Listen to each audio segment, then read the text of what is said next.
Walden, por Henry David Thoreau. Conclusión. Los médicos le recomiendan al enfermo con razón un cambio de aires y de entorno. Gracias al cielo el mundo no se acaba aquí. El castaño de Indias no crece en Nueva Inglaterra y el sinsonte apenas se oye por estos pagos. El ganso salvaje es más cosmopolita que nosotros. Se desayuna en Canadá, almuerza en el río Ohio y arregla su plumaje para pasar la noche en algún pantano del sur. En cierto sentido, hasta el bisonte sigue el ritmo de las estaciones y rapa el pasto del Colorado solo hasta que una hierba más dulce y verde lo espera en las orillas del Yellowstone. Con todo y eso, creemos que si tiramos abajo las cercas y levantamos paredes de piedra en nuestras granjas, pondremos así límite a nuestras vidas y se decidirán nuestros destinos. Si te eligen secretario del ayuntamiento, en verdad que no podrás viajar este verano a Tierra del Fuego, pero podrás irte aún así a la Tierra del Fuego infernal. El universo abarca más que la idea que tenemos de él. Sin embargo, hay que mirar más allá del pasamanos de borda, cual pasajeros curiosos, y no hacer la singladura como marineros bobos que solo ven la estopa de calafetear. El otro extremo del planeta no es más que el hogar de nuestra antípoda. Viajar es solo navegar en círculos más amplios y los médicos lo recetan para enfermedades de la piel y poco más. Hay quien sale a toda prisa rumbo al sur de África para cazar jirafas, pero seguro que no es esa la pieza que cobrar querría. ¿Cuánto tiempo, decidme, estaría uno cazando jirafas si pudiera?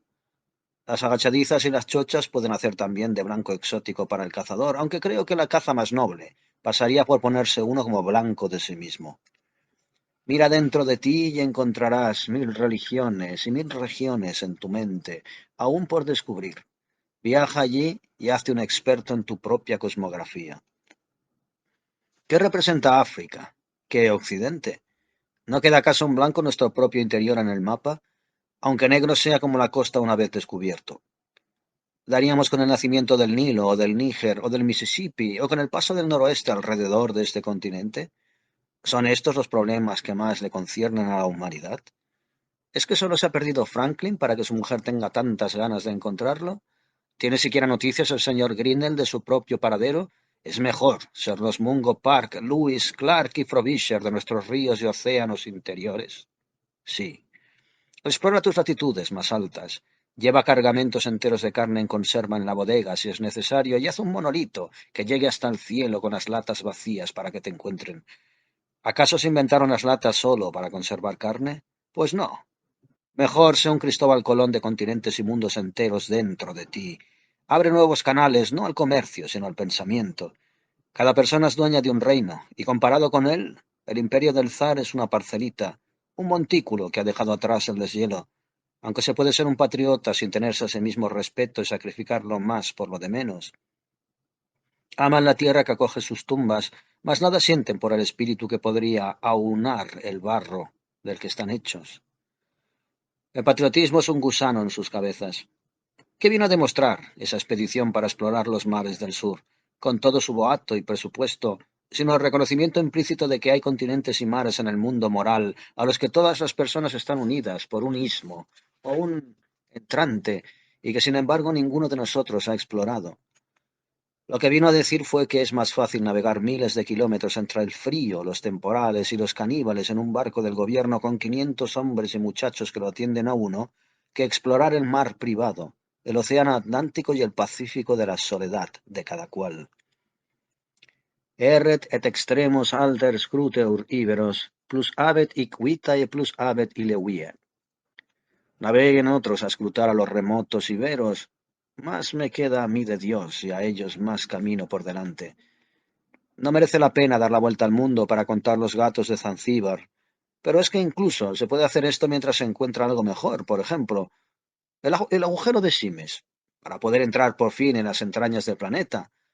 Inglaterra y Francia, España y Portugal, la Costa del Oro y la de los esclavos, todos dan a este mar privado, mas no hay barco de ninguno de ellos que se haya alejado de la costa en sus derroteros, por mucho que se trate sin duda del camino más directo a la India. Si queréis hablar todos los idiomas y amoldaros a las costumbres de todos los pueblos, si tenéis la intención de viajar más lejos que ningún viajero, habréis de adaptaros a todos los climas y hacer que la esfinge se tire desde lo alto de la roca, obedecer incluso al precepto del viejo filósofo, conócete a ti mismo. Ahí es donde hace falta estar ojo a visor y tener nervios de acero. Solo los derrotados y los desertores van a la guerra, cobardes que se escapan y se alistan. Poneos en marcha ahora rumbo al lejano oeste, que no acaba en el Mississippi ni en el Pacífico, ni lleva a una China y un Japón agotados, sino que conduce derecho y en tangente a dicha esfera interior, en verano y en invierno, día y noche, cuando se pone el sol y la luna se oculta, hasta que se oculta la tierra también.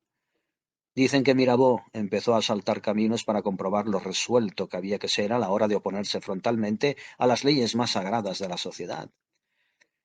Afirmó que un soldado que lucha entre las filas de sus compañeros hace acopio de la mitad de valor de un bandolero, pues el honor y la religión nunca fueron impedimento para un ánimo decidido que ha calculado los riesgos.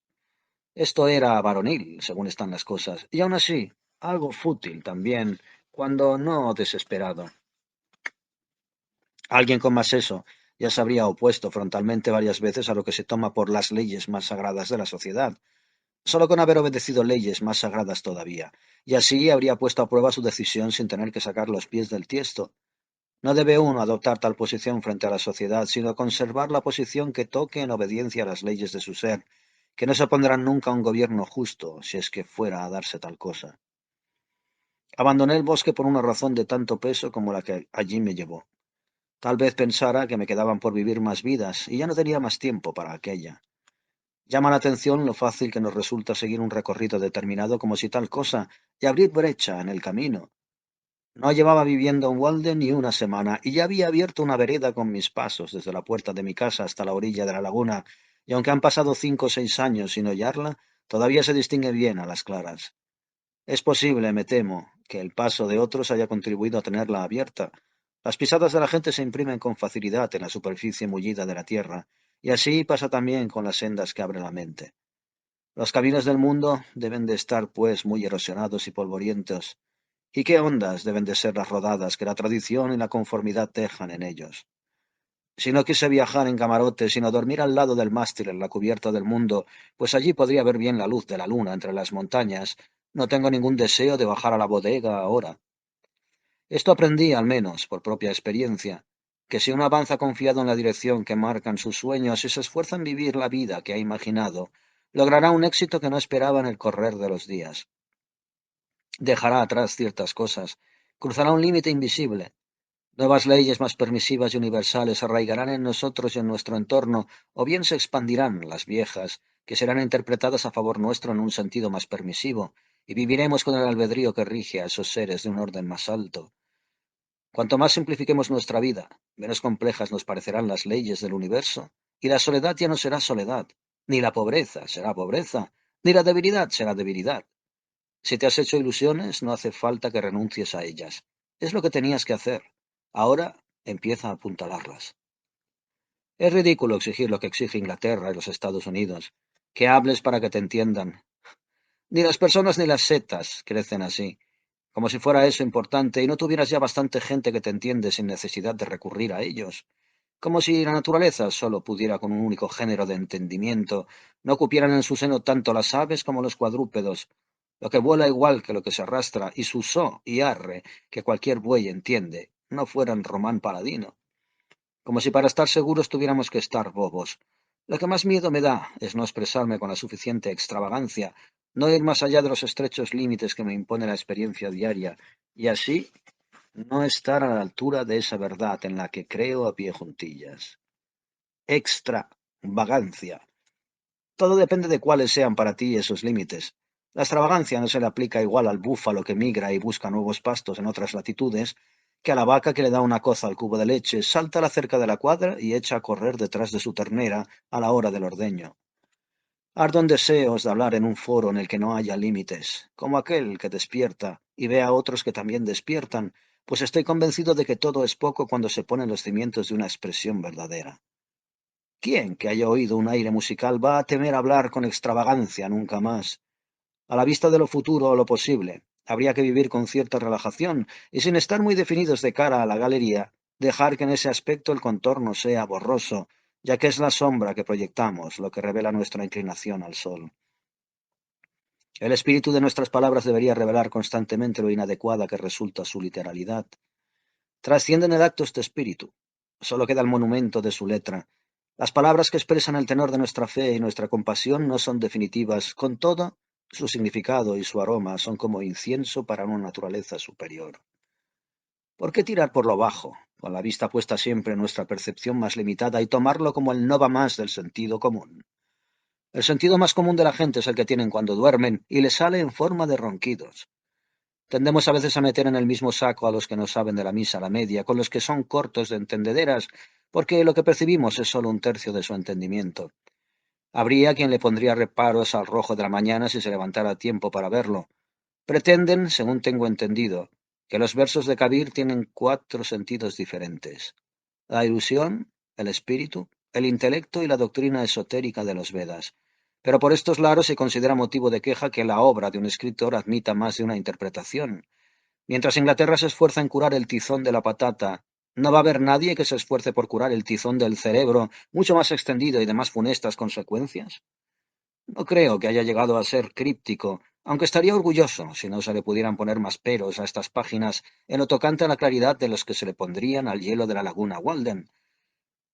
A los demás al sur no les gustaba su color azul, que es prueba de su pureza, como si fuera cenagosa, y preferían el hielo de Cambridge, que es blanco, pero sabe a hierbajos.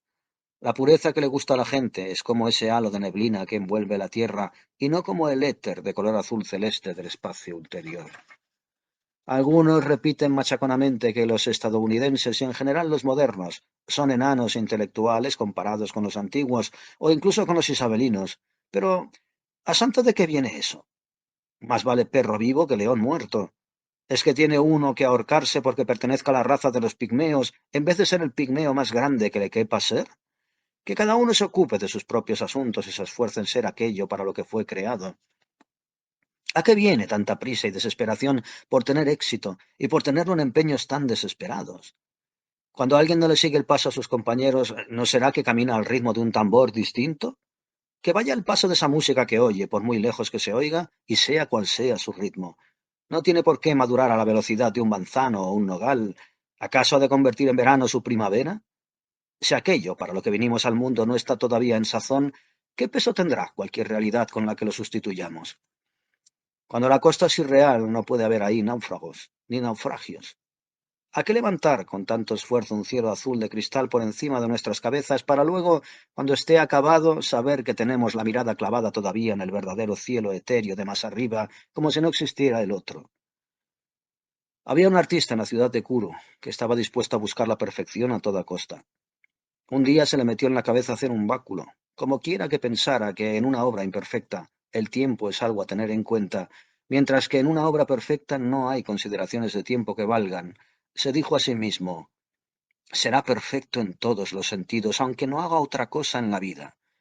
Se dirigió al cabo al bosque a buscar madera con la intención de no hacerlo si no hallaba el material adecuado, y según buscaba y rechazaba un palo detrás de otro, sus amigos lo fueron abandonando, pues envejecieron con sus respectivas obras y murieron, mas él no envejeció ni un instante.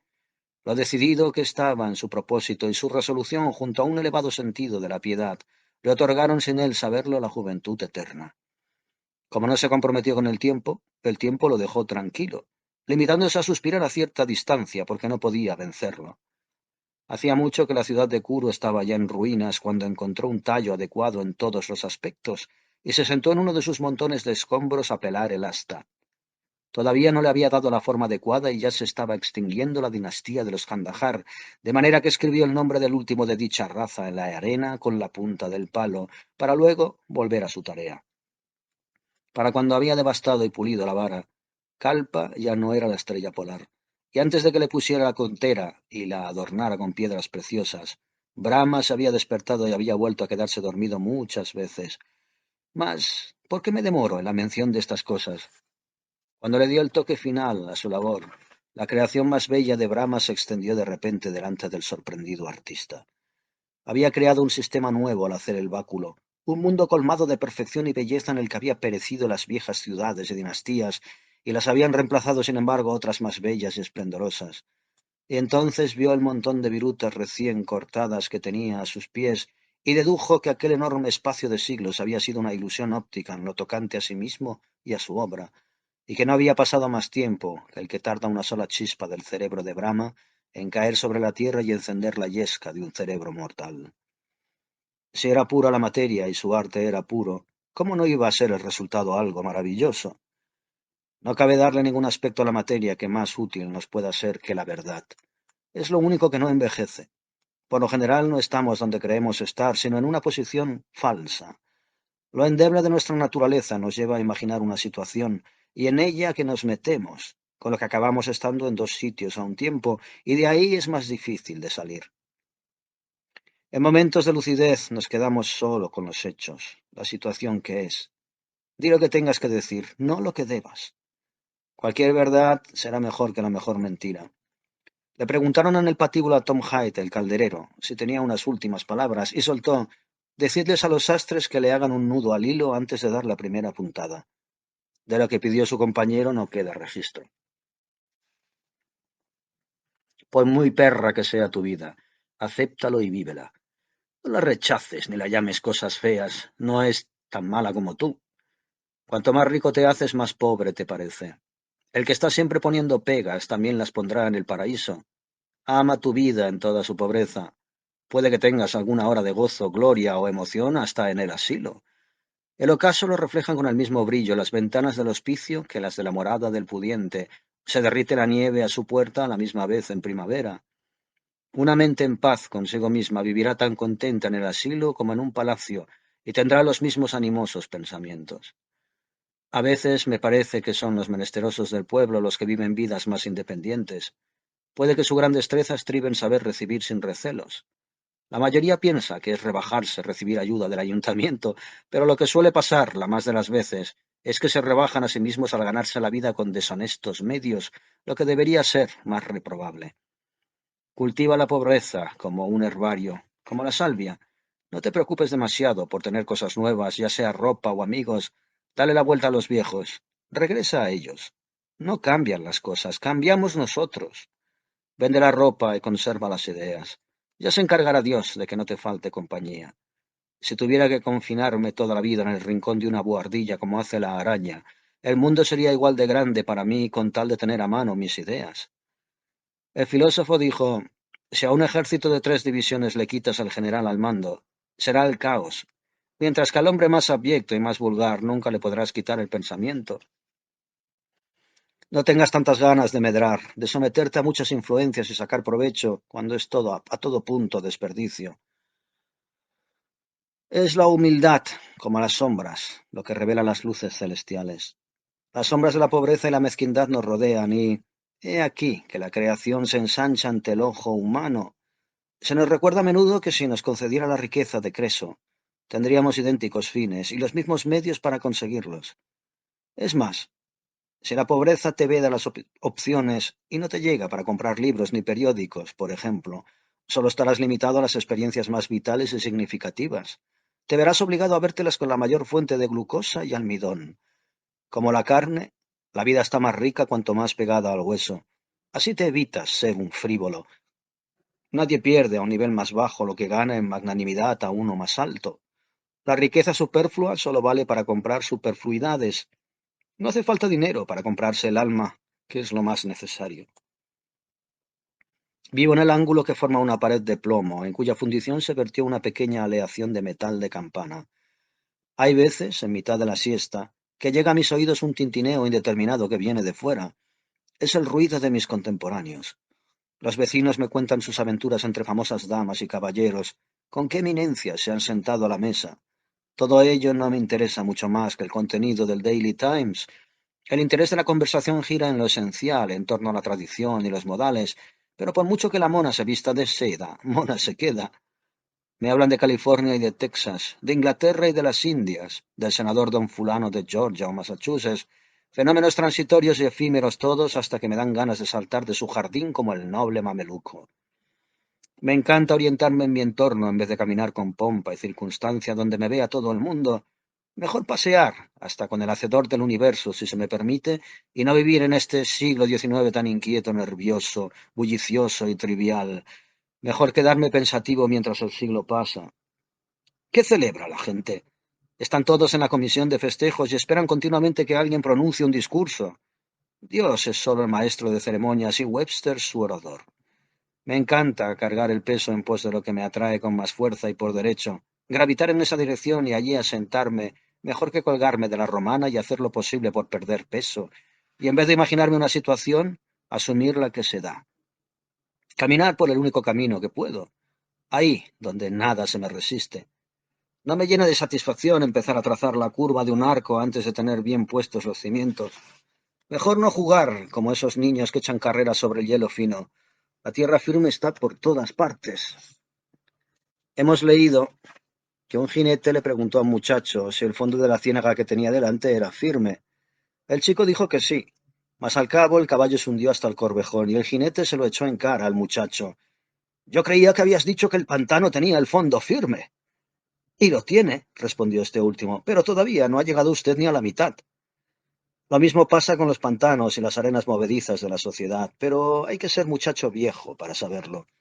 Solo es bueno lo que se piensa, dice o hace y da esa extraña casualidad.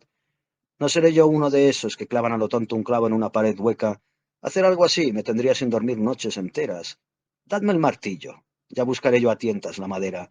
No pongas masilla, clava bien el clavo y asegúralo, para que si te desvelas por la noche pienses con satisfacción en la labor bien hecha. Una tarea para la que no te daría vergüenza convocar a la musa. Que en eso te asista Dios, y solo en eso. Cada clavo que se clava debería ser como un remache más en la maquinaria del universo, y tú, el operario infatigable. Dadme la verdad y no el amor, ni el dinero o la fama. Me he sentado a una mesa en la que había copiosa comida y vino en abundancia, y halagüeña compañía, pero en la que faltaba la sinceridad y la verdad, y salí con hambre de tan inhospitalaria cena. Igual de fría era la hospitalidad que los helados. Creí que no hacía falta hielo para helarlos. Me hablaron de los años que tenía el vino y la fama de esa añada, pero yo pensé en un vino más añejo y más nuevo y más puro, de una añada más gloriosa, un vino que ellos no tenían ni podían comprar. A mí el estilo, la casa, los jardines y la compañía no me dicen nada. Fui a visitar al rey, pero hizo que lo esperara en su salón, y se comportó como alguien incapacitado para la hospitalidad. Había un hombre en mi vecindario que vivía en el hueco de un árbol. Ese sí que tenía modales de auténtica realeza. Mejor habría sido ir a visitarlo a él. ¿Hasta cuándo nos vamos a quedar sentados en el pórtico, ejercitando virtudes ociosas y anticuadas, cuya irrelevancia sacaría a la luz cualquier trabajo?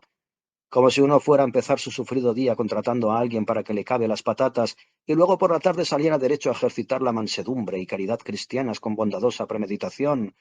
Pensemos en el orgullo del imperio chino y en la anquilosada humanidad que está encantada de haberse conocido. Tenemos una generación que tiende un poco a congratularse por ser la última de un linaje ilustre, y ya sea en Boston y en Londres, y en París, y en Roma, piensa en su rancio abolengo intelectual y habla con satisfacción de su propio progreso en arte y ciencia y literatura. He ahí las actas de las sociedades filosóficas y los panegíricos públicos de los grandes hombres. Es como ver al bueno de Adán mirándose el ombligo de su propia virtud. Si hemos llevado a cabo grandes acciones, por supuesto, sí, y hemos entonado divinos cantos que jamás morirán, vale, pero siempre que acertemos a recordarlos. ¿Qué se hizo de la sociedad culta? ¿Y los grandes hombres asirios? ¿Qué se hizo de ellos? ¿Qué fue de los jóvenes filósofos y experimentalistas que fuimos, cuando ni uno solo de mis lectores ha vivido todavía la vida a carta cabal? Puede que estos no sean más que los meses de primavera en la vida de la raza. Puede que ya hayamos sufrido la plaga de sarna que se reproduce cada 7 años, pero todavía no hemos tenido aquí en Concord la de langostas, que es cada 17. Conocemos solo la capa más superficial del planeta que habitamos. La mayoría no hemos traspasado la barrera de los 2 metros bajo tierra, ni hemos saltado nunca tan alto. No sabemos dónde estamos. Además, nos pasamos media vida durmiendo. Sin embargo, nos tenemos por sabios y defendemos un orden establecido de puertas para afuera. En verdad que somos pensadores de hondura, espíritus ambiciosos somos. Veo debajo de mí al insecto que se arrastra por el suelo del bosque entre las hojas de los pinos, cómo se esfuerza por pasar desapercibido a mi vista. Me pregunto por qué alberga tan humildes pensamientos, por qué se esconde de mí, que podría ser quizás su benefactor, y comunicarle a su especie algo que les dé esperanza, y me recuerda al gran benefactor cuya inteligencia está por encima de mí, el humano insecto. Hay un flujo incesante de novedades en el mundo, y aun así se tolera de manera inaudita la monotonía. Basta con fijarse en el tipo de sermones que se siguen escuchando en los países mejor informados. Aparecen palabras como el gozo y la pena, pero son solamente el peso muerto de los salmos, cantados con un deje nasal, cuando en realidad creemos en lo ordinario y lo mezquino. Pensamos que con mudarnos de ropa, vale. Se dice que el Imperio Británico es vasto y respetable, y que los Estados Unidos son una potencia de primer orden. No creemos que detrás de cada persona haya una marca que sube y baja, y en la que el Imperio Británico flotaría como una astilla, que para eso bastaría con que esa persona albergase dicha idea en su cabeza. ¿Quién sabe qué clase de plaga de langostas volverá a salir de la Tierra dentro de 17 años? El gobierno del mundo en el que vivo no surgió de una componenda de sobremesa al amor del vino con el de Gran Bretaña.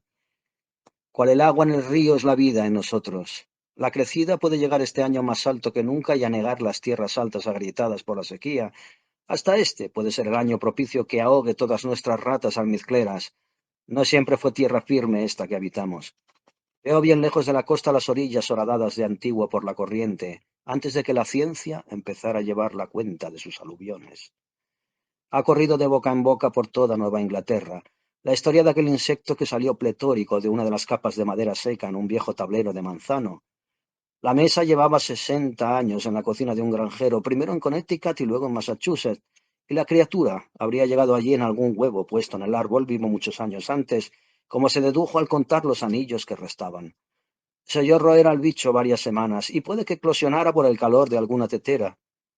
¿Quién que oiga esto no verá confirmada su fe en la resurrección y la inmortalidad? Como sabemos que cierta vida bella y alada, nacida de un huevo que lleva enterrados siglos debajo de muchas capas concéntricas de madera, en la vida seca y muerta de la sociedad, depositado al principio en la albura de un árbol verde y vivo, un alburno convertido poco a poco en lo que parecía una tumba de madera devastada, después de estar años royendo, con el estupor de la familia humana que ocupa su sitio a la mesa puesta, no saldrá a la luz de manera inesperada de mueble más pedestre y auspicioso, a disfrutar su veraniega vida al fin. No digo que el ciudadano británico de a pie ni el estadounidense vaya a presenciarlo, pero así será ese mañana, y no va a cuajar en alba nuestro por el mero peso del tiempo. La luz que apaga nuestros ojos la percibimos como sombra. Solo amanecerá ese día si para él estamos despiertos. Más día que aún por alborear. El sol es solo matutina estrella.